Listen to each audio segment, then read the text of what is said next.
தமிழ்நாட்டில் இதுவரைக்கும் பாலாறும் தேனாரும் ஓடுகிறதா? 1967 திராவிட முன்னேற்ற கழகம் அரசாங்கம் ஆட்சிக்கு வந்தது. பாலாறும் தேனாரும் ஓடுகிறதா? KKSSR சொல்றாரு, காங்கிரஸ் ஃபார்வர்ட் பிளாக்கினுடைய சண்டைனால தான் இந்த நாடு இந்த பகுதியை இன்னும் முன்னேறலன்னு. நீங்க 67 வந்தீங்களா மகாராஜாக்களா?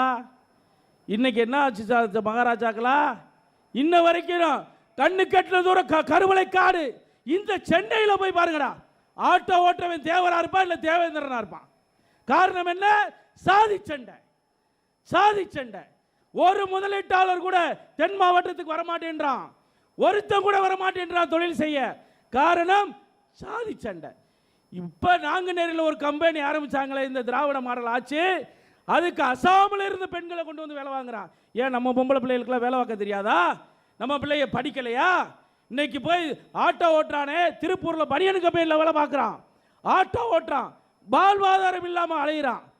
அப்படிப்பட்டவர்கள் எல்லாம் இன்னைக்கு திராவிட மாடல் ஆட்சி வந்ததற்கு அப்புறமும் கண்ணுக்கட்டு தூரம் கருவளை காட்டிலே வாழ்கிறோமே. இந்த அவல நிலை எதனால? நீயும் நானும் புரிஞ்சுக்கிறாம சண்டை ஓட்டுக்கிட்டு கிடக்கிறான்.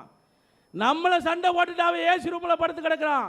ஜாதி வாரியான கணக்கெடுப்பு ஏன் திராவிட முன்னேற்ற கழகம் எடுக்க மாட்டேது நீங்க புரிஞ்சுக்கிற வேணும்.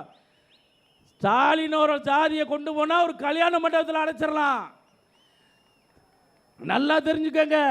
ஆடு மாடுகளுக்கு இங்கே கணக்கு இருக்கு, காடுகளுக்கு கணக்கு இருக்கு, பறவைகளுக்கு கணக்கு இருக்கு, மனுஷனுக்கு கணக்கு இல்லைன்னா புரிஞ்சுக்கங்க. நிதிஷ்குமார் பீகாரில் எடுத்தாரு 2% தான் அவர் சமூகம், ஆனா தைரியமா எடுத்தாரு. ஆனா நம்மால எடுக்க சொல்லுங்க 1% கீழே இருக்குமே ஓட்டு எண்ணி ஆண்டுகிட்டு இருக்காண்டா. புரிஞ்சுக்கங்க எதனால 1% கீழே இருக்கக்கூடிய ஒரு சமூகம், பெரும்பான்மையான சமூகம், இந்த தேச விடுதலைக்கு பாடுபட்ட சமூகம். அன்னைக்கு கர்னல் ஹெரானமன் அந்த நெற்கட்டான் சேவலில் இருக்கக்கூடிய அந்த கோட்டையை உடைத்த பொழுது அந்த கோட்டை சுவர் ஓட்டையாக மாறியது.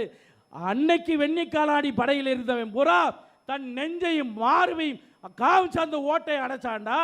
அவன் பீரங்கில சுட்ட பொழுது செதறி செத்தாண்டா தேவேந்திர குல வேளாளர். அப்படிப்பட்ட வரலாறுக்கு சொந்தக்காரன் நீ வேற நான் வேறன்னு பேசி பேசி தென் தமிழ்நாட்டை சுடுகாடு ஆக்கி வச்சிருக்கமே. இதற்கு என்ன காரணம்?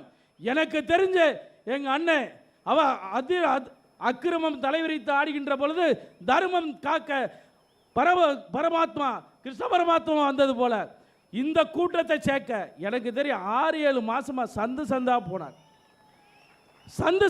போனார்.